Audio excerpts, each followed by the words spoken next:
my name is Michael Don Smith. And my name is Michael de Groot. And together, we are bringing you the Story of a Speech podcast. I just thought I'd talk to you about the fact that this event is sponsored by the two Michaels, as you heard in the introduction.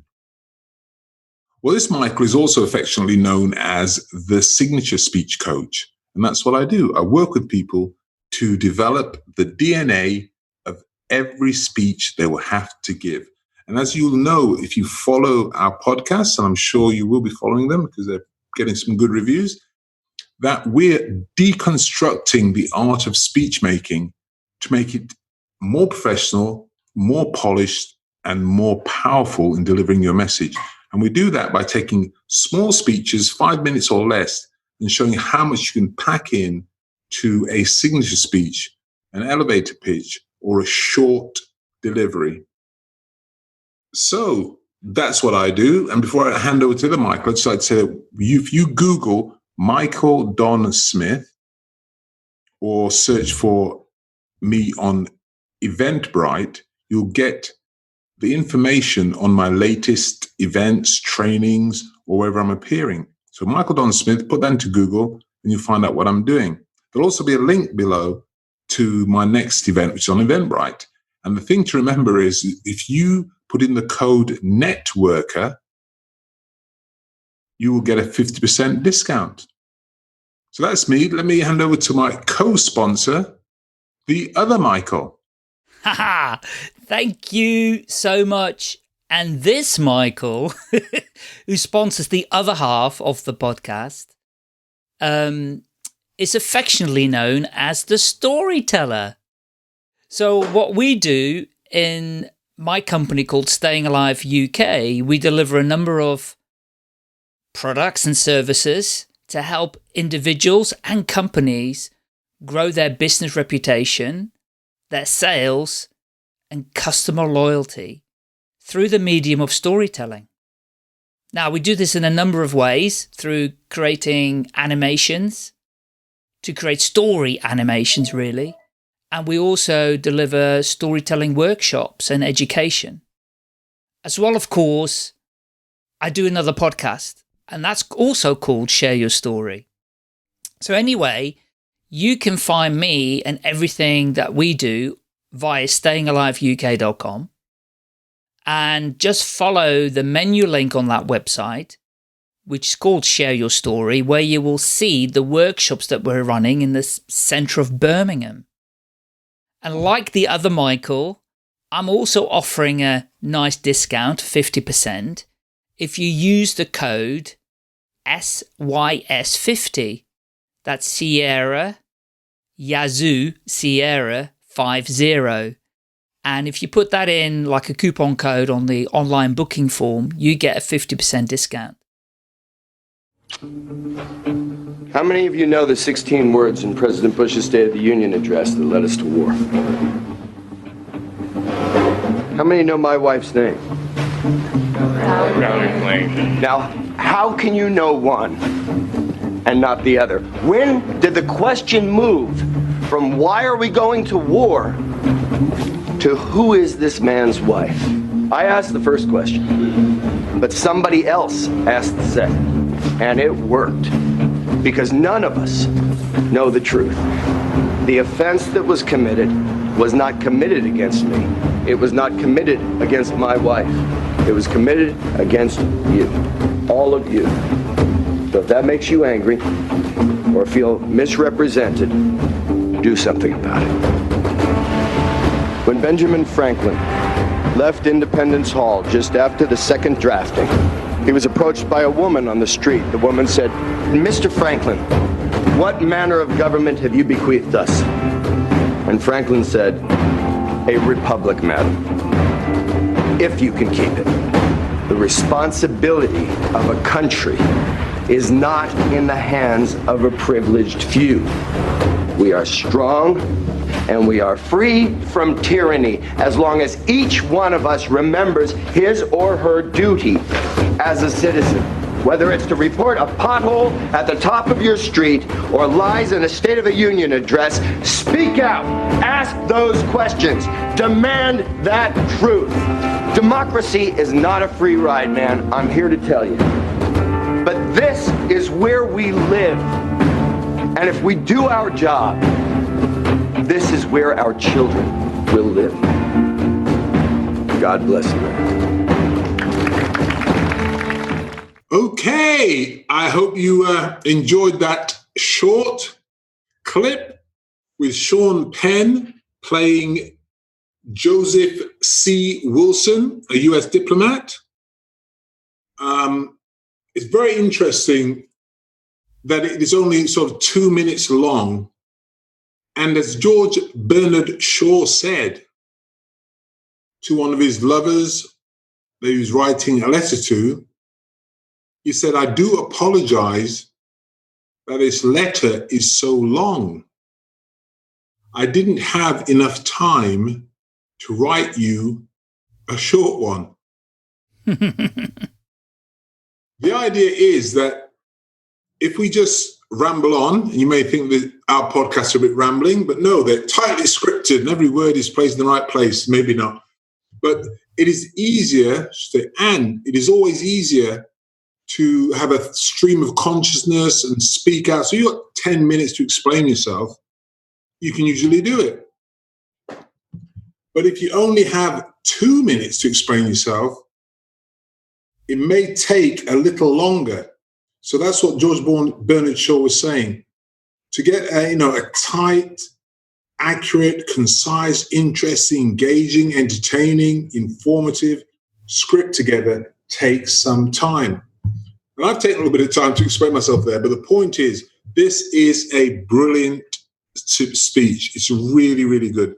Sean Penn has grown as an actor, and as all great actors, movie actors do, they learn that each word in a speech is important. They only have so much time to get the message, which may be a book or a script that's huge, and they've got to get all the feeling, emotion, communication, content across their audience in very few words. So if we look at this speech, well, maybe let's talk a bit about the background to the speech.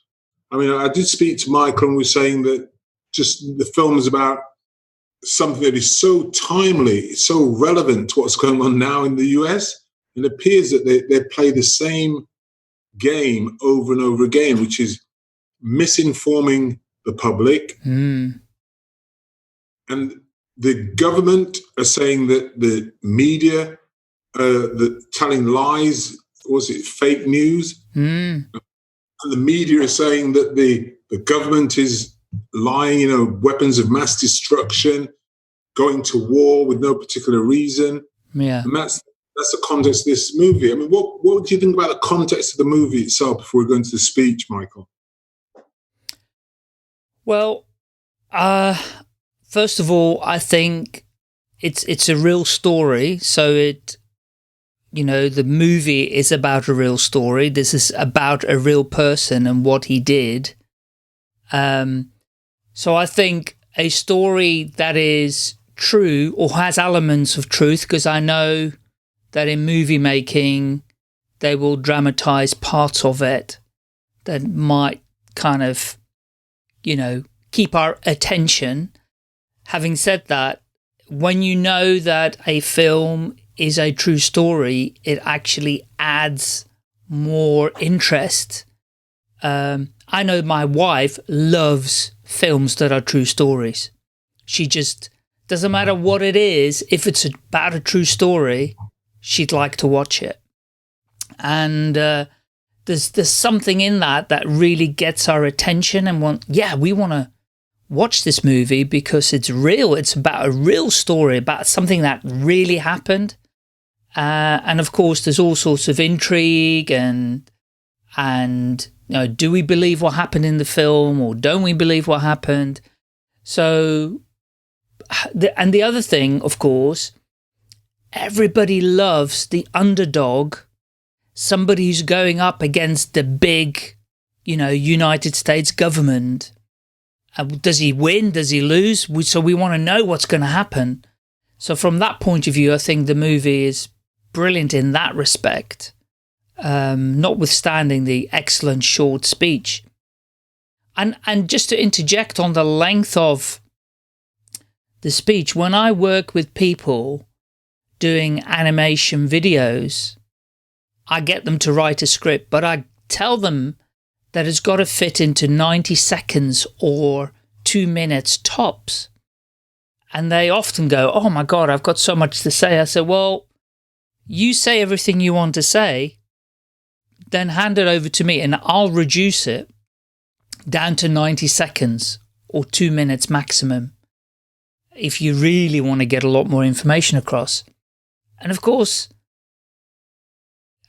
presenting something in like 2 minutes or so, as you said right at the beginning, is so much more powerful than taking 10 minutes, because our minds drift in that period of time. Just like people listening to this podcast, their mind drifts. Their mind will drift, you know, and they may have to go back. Well, the mind's drifting now, so I'm going to stop you there. That's a good cue, thanks. Yes. So going on, it's a true story. Joseph Wilson is an ex-diplomat. He knows all about the place that the action is taking place in Gabon, and the CIA asked him to go over and do some research into whether there really is yellowcake uranium there that can be used to make weapons mass destruction that's going to go off to Iraq, to Saddam Hussein. He goes on the trip, and he finds out, because he's a little more diligent than they were, that it's fake. There is no construction of nuclear weapons going on. Iraq isn't buying anything, but that's not what they wanted him to do. They wanted him to go on a jolly, visit a few places, and come back and back up the government point, and he doesn't. Worse still than that, he goes on a series of tours to colleges and institutions, and he writes an op-ed in the Times saying that the government is trying to go to war under false pretenses. Yeah. And this is not good. So the CIA turn on him, and they actually out his wife, who's a CIA intelligence agency, and now everybody knows her identity, and that puts her in danger. So we won't try and spoil the whole film. That's background that's necessary for you to understand that speech that you just listened to. Yeah. Now, what we do in our analysis, we always stay true to the format, and we try and look at these films and see if they do what I try to teach people in my speaking and presentation skills courses, to stick to the 3 golden rules. You have an A, a B, and a C. An opening, a body, and a close. Attention, body, call to action. There are 3 pieces. You grab the audience's attention. Then once you've got their attention, their interest, you give them the information they need to know, like, and trust you, and trust the information, and trust the advice. And the last piece is the close, or the call to action, where you ask them to do something or to follow some particular steps you want to take. Well, of course, I wouldn't have chosen this one if we didn't follow that, but Sean Penn does it brilliantly. So the first thing he does is he asks a question. Well, in fact, not one question. He asks 4 questions in the first 20 seconds. In fact, his attention grabbing is just pure questions. Now, the mind has to answer any question it's asked. It has to answer. When I do this on stage, and I say, I'm going to ask you a question, you're all going to answer it truthfully, people sort of giggle and laugh. And then I'll say, what color underwear have you got on? What's your PIN number for your bank? And when I've said to you just now, anybody listening to this, I ask you, what's the PIN number for your bank? What's going through your mind now? The PIN number for your bank. Because even though you don't verbally answer it, you have to respond. The mind's got, if you get presented with a question, and here's a beautiful thing. Even if you don't know the answer, your mind has to create an answer, has to create meaning. So I say, how are you going to earn £1 million in the next 3 years? Your mind will actually answer that question. It may ridicule the answer, doubt the answer, but it will still answer it. Yeah. So Sean Penn's character is the first 21 seconds is basically, how many of you know the 16 words in President Bush's State of the Union address that led us to war? That's a packed sentence. It's powerful. Information. There are 16 words in the President Bush's state. Most would have known. Who would know how many words are in that address? The exact number of words. Yeah. The State of the Union address, the State of the Union is quite an important thing. That's why the president has to keep telling the public, I'm trying to think of the word, the citizens of the United States, because they're in charge, he needs to give them an update, a report. And it wasn't just any report, it was a report that led them to war. So that's a big opening, bang. So they're on the back foot. That's no question. I didn't know the 16 words. I'm in trouble. Then he asked them, how many of you know my wife's name? And everybody knows his wife's name because she's in the newspapers. I mean, there's a lady called, I can't remember her name, the ambassador to Ukraine. Do you know her name, Michael? No. We should have looked that up. But in America, I'll tell you what, the Sunderland is the millionaire, the billionaire called Sunderland, for example. Mm-hmm. I'd never heard of that guy before the impeachment hearings, but now we all know his name. Yeah. It was the same with the character's wife. Nobody knew she was until the government turned on her. So although it's a very short sentence, it's quite political, it's quite sensitive. How many of you know my wife's name? Everybody in the audience puts their hand up because they know her name, because she's notorious. Because the CIA are saying that, she's basically a CIA agent involved in these counterintelligence plots to get weapons of mass destruction to Iraq. So again, that's powerful. Then he goes on to say, now, how can you know one and not the other? How the hell do you know my wife's name, which is private and personal, really, but you don't know the President of the State of the Union address that was televised and everyone had a chance to hear that. So it's got them thinking now about their priorities, really. And then he underlines that. So that's three questions. His fourth question is underlining or highlighting the importance or the relevance of his first three questions. When did the question move from why are we going to war to who is my wife? What's my wife's name? When did that happen? When did you become more interested in all of you knowing my wife's name? More important than the Union.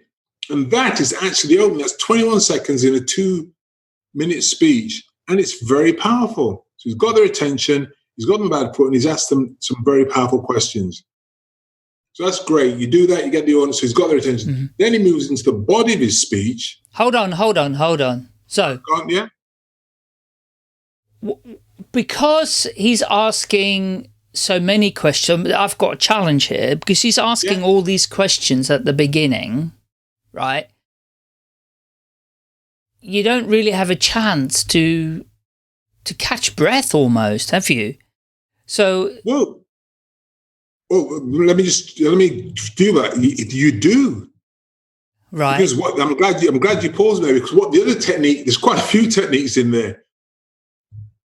It's got a call and response, because what he's asked them for, they all put their hand up. Those who won't have seen it, if you heard it, but he gets everybody in the audience to put their hand up, and he actually looks around at them. So when he goes, "How many of you know my wife's name?"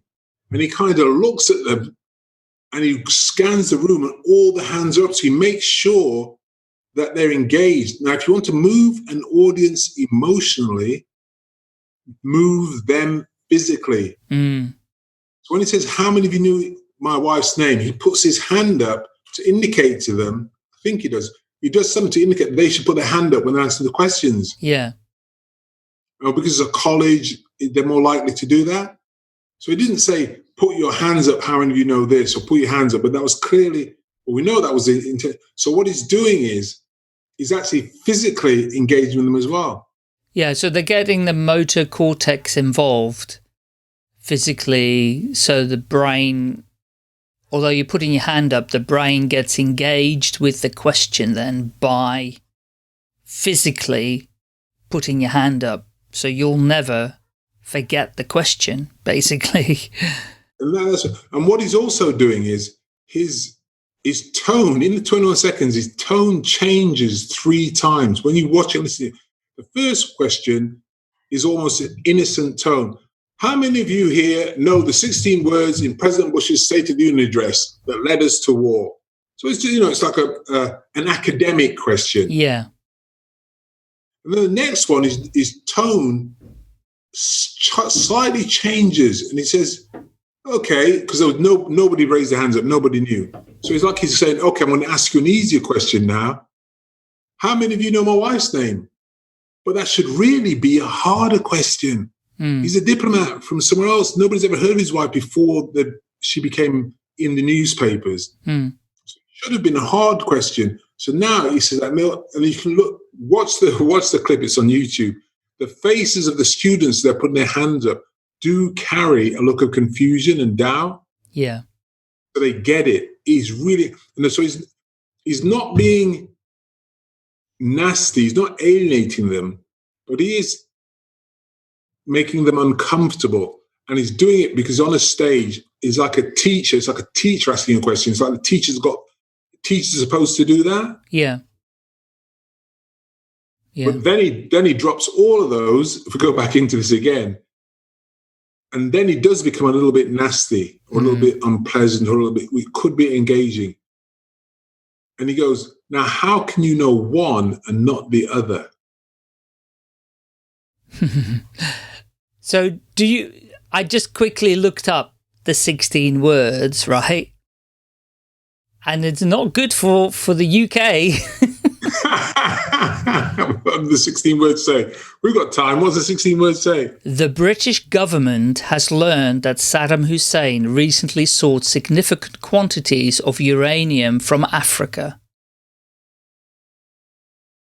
Wow, that's from the Gabon. That's where this guy went to Gabon. So I'm glad you looked that up, because that's again how powerful the speech is, because those 16 words are the whole point of why his wife is famous. Because he's said that that's a lie. And they don't even sort of know his wife's name, but they most probably don't know why she's famous. Wow, so that was a good lookup. I mean, this, as I say, this speech, thank you. That also illustrates what I said earlier. Not one of the words in this speech are wasted. No. They're all underpinned. And we haven't got time to go through more, but that was a really good illustration, Michael. Thank you. Okay. So then after 21 seconds, he goes from the opening. I mean, he's moving quickly. He's trying to do a lot in a short period of time.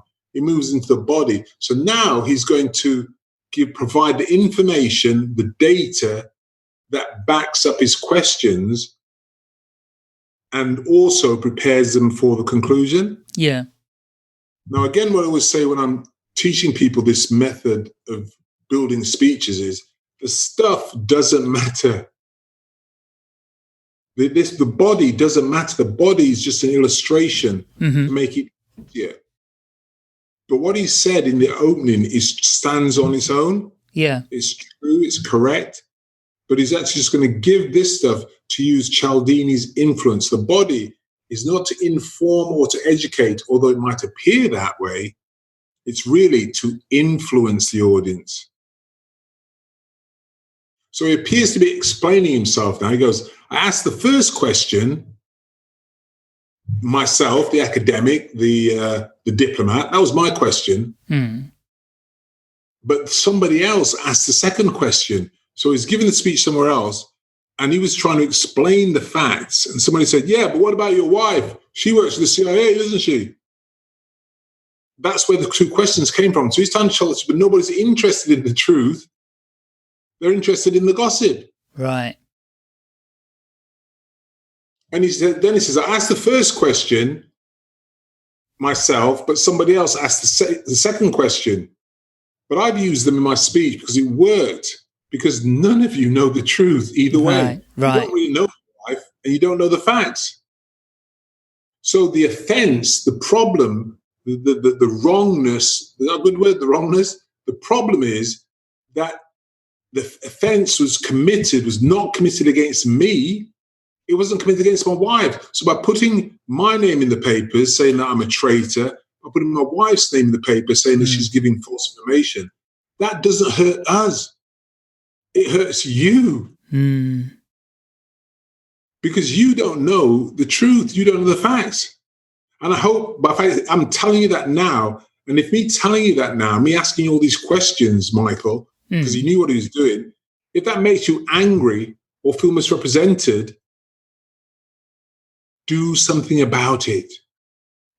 Now, in the model of the body, you should always try and slip in some calls to action in the body.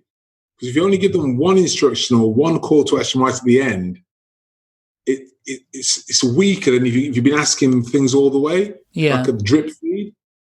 So it's actually, in a low-key way, it's a powerful call to action. So already, after a minute, it's 50 seconds in, he's hitting them. There's no coincidence all the way through with, okay, if what I'm saying makes you angry, if it makes you feel underrepresented, do something about it. It doesn't shout that. It says, do something about it. So it's basically, if you don't like it, what are you going to do? Which is very powerful. Then immediately after that, in Cialdini, who does the Laws of Influence book, he doesn't leave it on his own authority. He calls on and associates with another authority to back him up.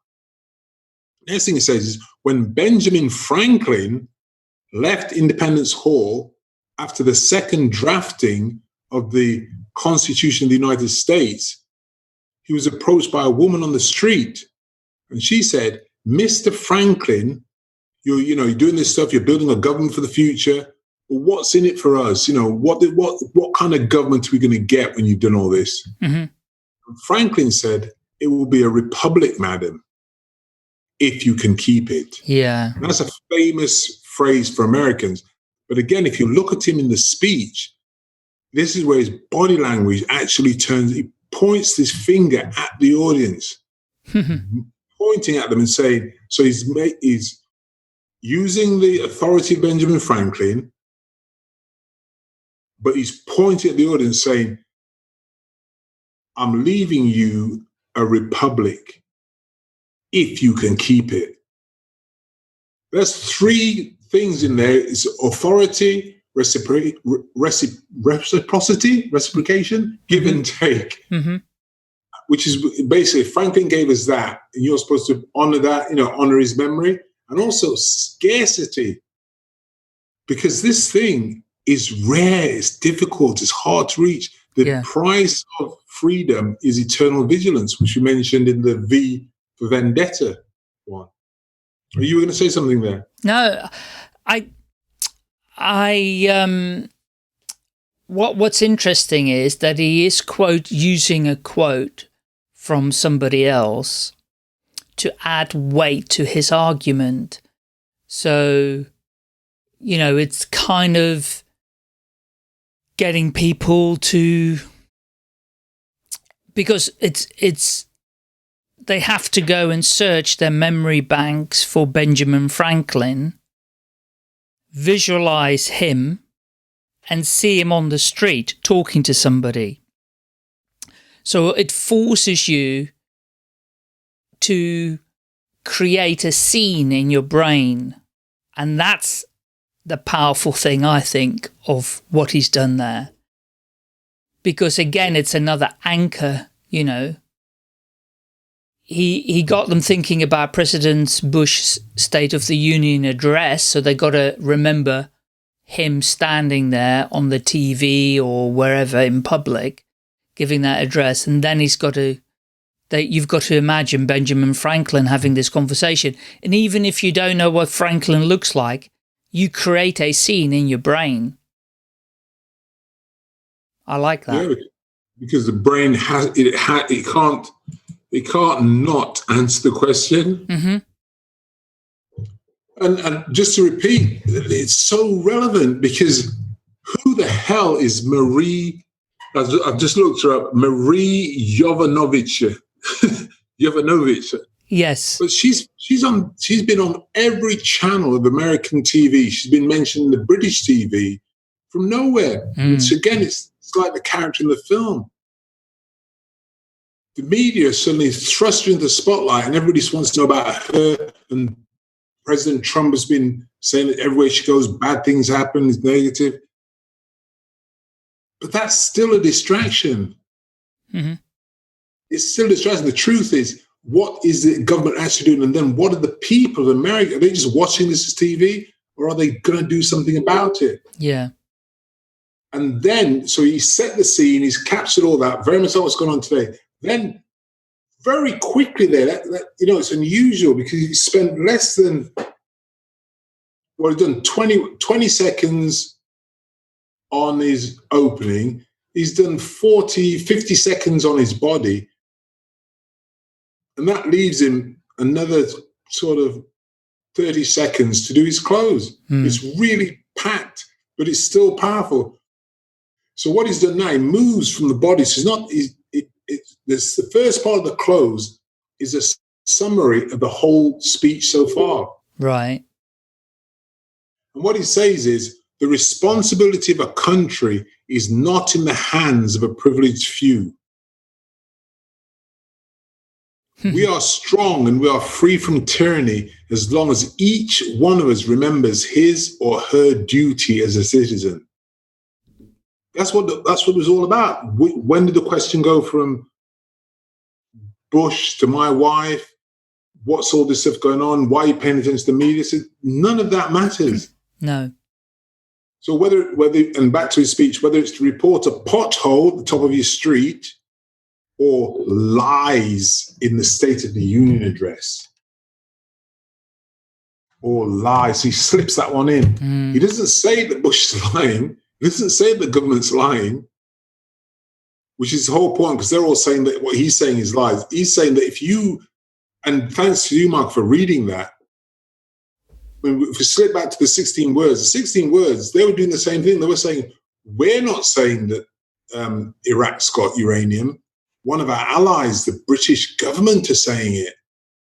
Mm-hmm. Yeah. That's echoed in the current, what's going on right now, because they're saying that it was the British, which was the British firm that the FBI used their information to say there was a conspiracy with Russia. So there are always these loops and these quagmires. And he's saying, well, okay, if you had a pothole at the top of your street, you wouldn't just keep driving the hole. You'd go to the local authority and say, hey, this isn't right. You need to fix the road. I'm a taxpayer. I pay my rates. I pay my dues. I contribute to the state. I want this pothole fixed. It's a big problem. It's such a ridiculous statement, though, isn't it? The two things couldn't be further apart from each other. That's what I think is so clever here. I mean, a pothole versus lice in the State of the Union address by President Bush, right? I mean, it's like, because again, you're going to visualize a pothole and you're going to go, yeah, I've been driving through this pothole 30 times. Now I'm really annoyed that it hasn't been fixed. So I'm going to say something to the local council about it. And the trouble is, if government lies, presidents lie, we feel we haven't got we haven't got a voice in that almost. Yeah. So for him to say, speak out, it's like a call to action. It is the call to action, it is the call to action. Yeah, the call to action will get us all thinking to go, yeah, but how do we do it? Not, well, maybe why didn't I do it? I should have done. Yeah, why haven't I done it? Type of thing as well. Yeah. And that's what his call to action is: speak out, ask those questions, demand that truth. So there is 3 calls to action at the peak of his close. Speak out. You've got a voice. Ask those questions. Mm-hmm. Which questions? What was Trump's speech and who was this woman's name? He wasn't leaving himself out of it. Ask those questions. Demand that truth. You've got the right, just like the pothole, you've got a right to your government to tell you the truth. Yeah. Then he kind of closed it all together. So he's asked everything, but he doesn't quite leave them there because it's quite raw. He then says, democracy is not a free ride, man. I thought that made me think, why does he put the word man in? Remember, man, no words are wasted. Mm-hmm. Well, the man shows his age. It connects him to the spirit of the 60s. Man, peace, love. When they were fighting Vietnam, when the young people were going up, when they were rioting and they got the soldiers back from Vietnam. Mm-hmm. So he's saying democracy is not a free ride, man. It's a throwback to the 60s. I thought, wow, that's really nice. And then from there, he segues to, I'm here to tell you that this is where we live. This is our home, which resonates the pothole. Yeah. You don't seem to understand that a line in the State of the Union address affects your home. It's not Iraq. It's not the UK. It's not some other country. It's not Africa. It's where you live now. Yeah. And then he puts himself clearly with them. And you've seen this a lot of the speeches where the speaker aligns himself to the audience, says, if we do our job, I'm not leaving you alone. I'm in this as well. If we do our job, this is where our children will live. Mm-hmm. Yeah. Again, a very clever, and the way he delivers it, carries this. This is where, if we do our job, this is where our children will live. This is where we live, and we're safe, and we've got all these privileges and good things are happening. And if we do our job, it will still be safe for our children. Mm-hmm. And this, I've got a client who's just written a speech, and in it, his second slide is just a picture that says, with some children on it, says, if not for you, for the children. Mm-hmm. Yeah. Because it's appealing to a higher emotion, to the future, and then still in that appeal to the highest emotion of the audience, he says basically, I'm here to tell you, this is where we live, and we've got a duty to our children, and we need to do it. God bless you. So basically, God will bless you if you do this. Yeah. Yeah. So that's it's kind of a 15-minute analysis of a 2-minute speech. I apologize that it took so long, but there's a lot in there to unpack. And it's well worth listening to that a couple of times. Get the YouTube video and watch it, and you'll see that the gestures, where he moves, and how he looks at the audience, how he engages them. But certainly, very well written and a beautiful speech.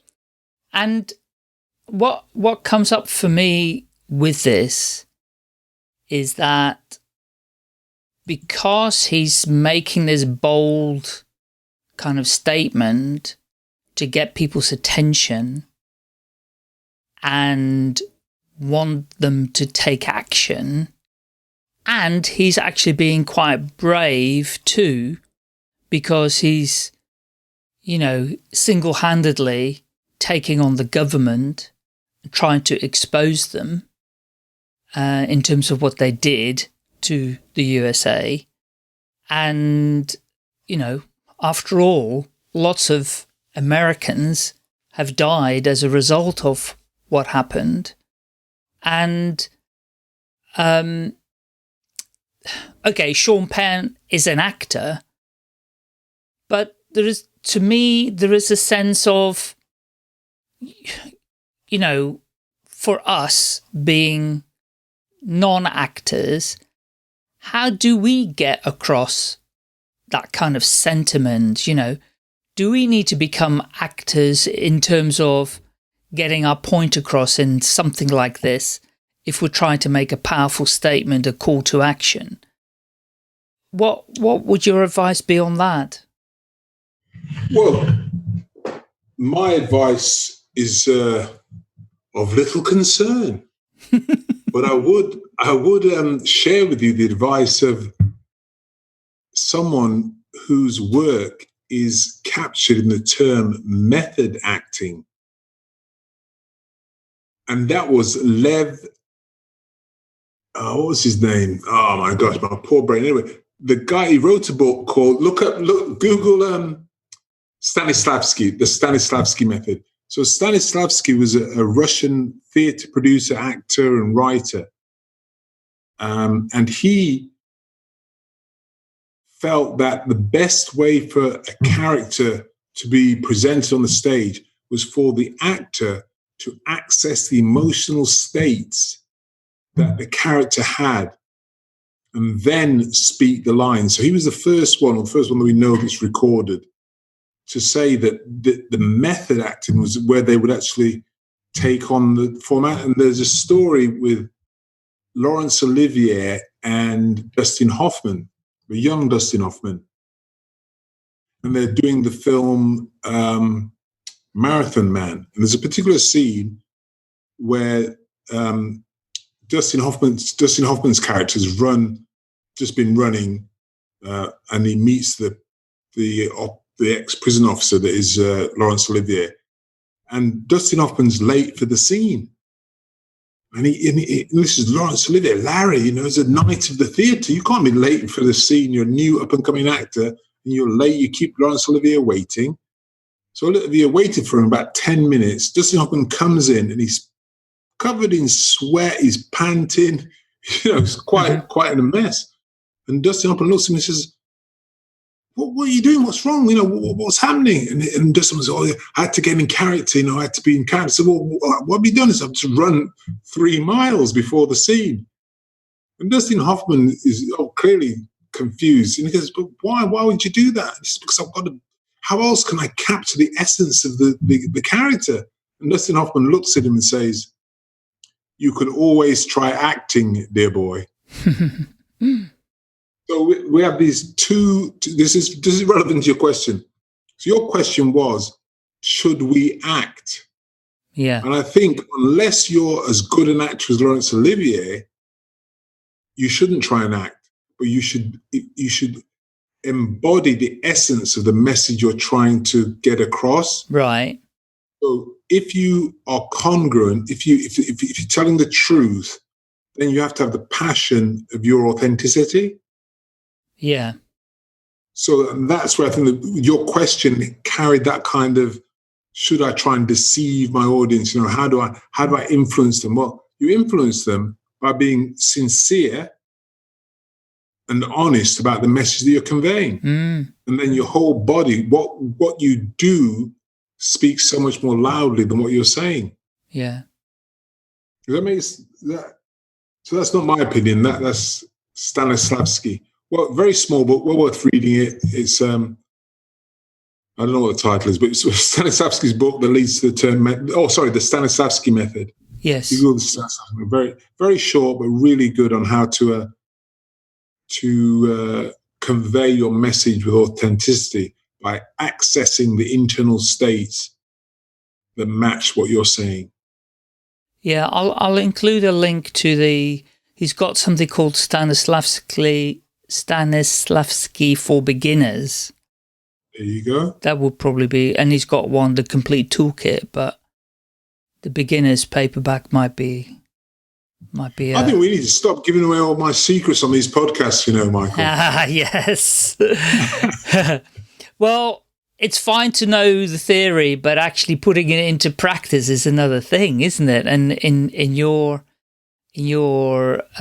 courses, people can actually put it into action, which is a better way of learning it, I guess. Okay, well that's quite helpful. Yeah, I'd never come across this guy before. I mean, if the topic is personal to you, then of course it's going to be slightly easier. What I see people do when they're trying to get, in the main, we're trying to appealing to small businesses and how they present their business. Oh, and, I know you're aiming at high kind of speakers as well. But if we just talk about small business for a second, they tend to kind of be removed from their subject matter and kind of talk as if they're being detached from it.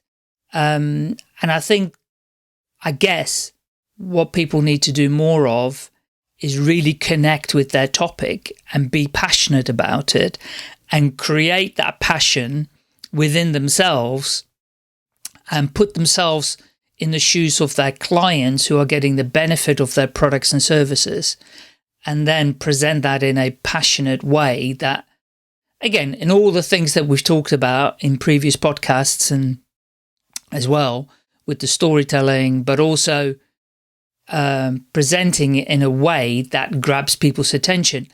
And all I was thinking, sometimes you do need to be, you can't just kind of read it out, No. I think you're absolutely right. And in what you just said there, that's the point.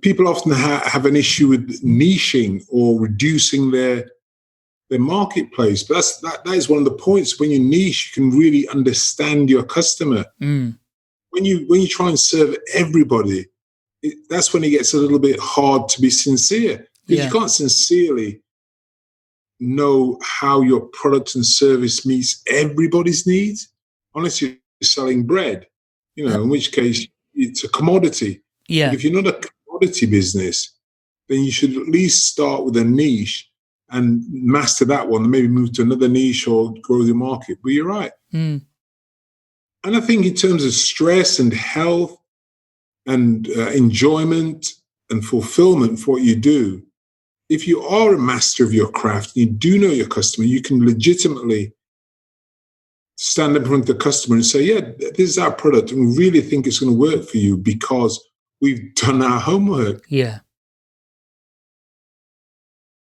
Brilliant. Okay, I think I've got the sense of it. I like the brevity of the speech by Sean Penn, or Joseph Wilson, the character in this movie.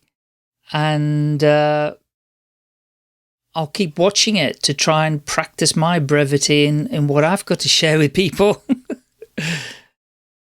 Yeah, it's tight. It's tight. Okay. Anything else? No, just think, as always, I'm pleased to be able to be on this podcast with you. And I think everybody should know that you are the editor and the guy who puts it all together and makes it sound wonderful. So, yeah, we'll see you all next time, or hear you all, or be listened to. And if you're listening to this now and you've got any comments or questions or things you'd like us to talk about, reach out to us. You can find us on Google or where you found this podcast. There will be links in the show notes. Tweet us, email us, call us, text us, and we look forward to your questions, and we can answer them in future episodes as well. So it's goodbye from me. And it's goodbye from him. Goodbye. Bye now.